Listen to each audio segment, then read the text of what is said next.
Chaque citoyen doit se sentir responsable du devenir de l'ensemble dont il est solidaire et répondre à sa propre conscience. Ai-je fait ce que je devais? Me suis-je forcé de faire mieux chaque jour? Félix Houphouët-Boigny.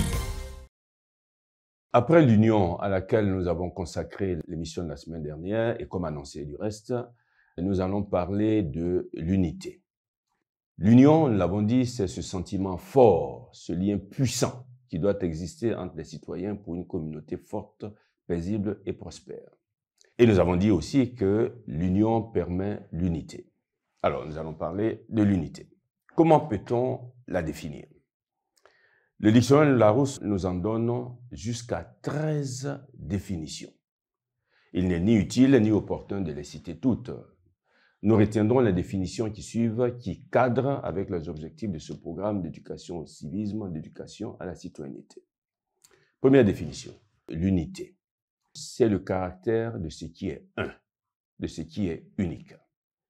Deuxième définition, l'unité. C'est le caractère de ce qui forme un tout, dont les différentes parties constituent un ensemble indivisible. Et la troisième définition, l'unité. L'accord, l'harmonie entre les personnes.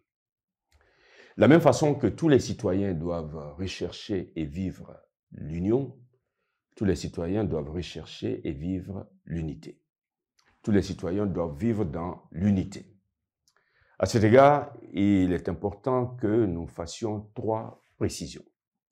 La première est la suivante. Elle est en rapport, cette précision, avec la diversité des personnes, des ethnies, des groupes sociaux, des croyances, etc.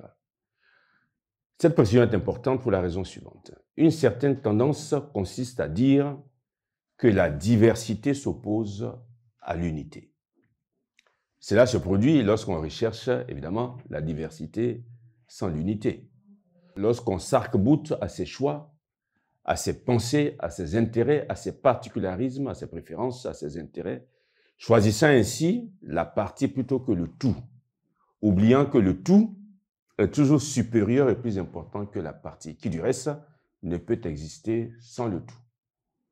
Ce à quoi il est important de travailler, ce à quoi la vie citoyenne appelle tous les citoyens, en toute responsabilité, c'est de rechercher l'unité dans la diversité.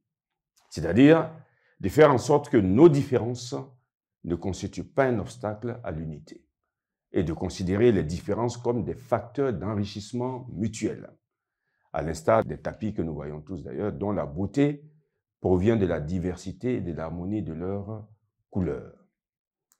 L'unité, et il est important aussi de le préciser, n'est pas uniformité, c'est-à-dire obligation de faire tout ensemble et de la même façon, obligation de penser tous de la même manière. La deuxième précision concerne l'harmonie sociale, qui assemble les différentes parties en un unique édifice cohérent et solide.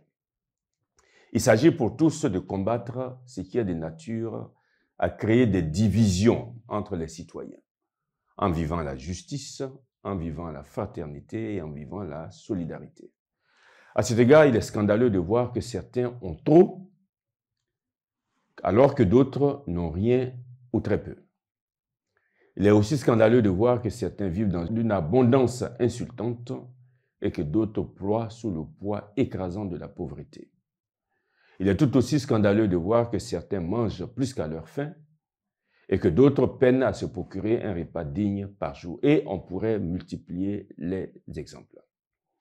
Il est tout aussi scandaleux et contraire à l'harmonie sociale que certains fragmentent la vie sociale en se constituant des îlots à eux, stériles, à l'abri de toute contagion, pourrait-on dire, où ne vivent que leurs proches. La troisième précision concerne le règlement des conflits que charrie malheureusement la vie sociale. Celui-ci doit se faire de façon paisible, nous le savons, en recourant aux institutions prévues à cet effet qui, elles, doivent se conformer strictement à leur mission, à leur éthique et à leur déontologie pour le bien de la cité.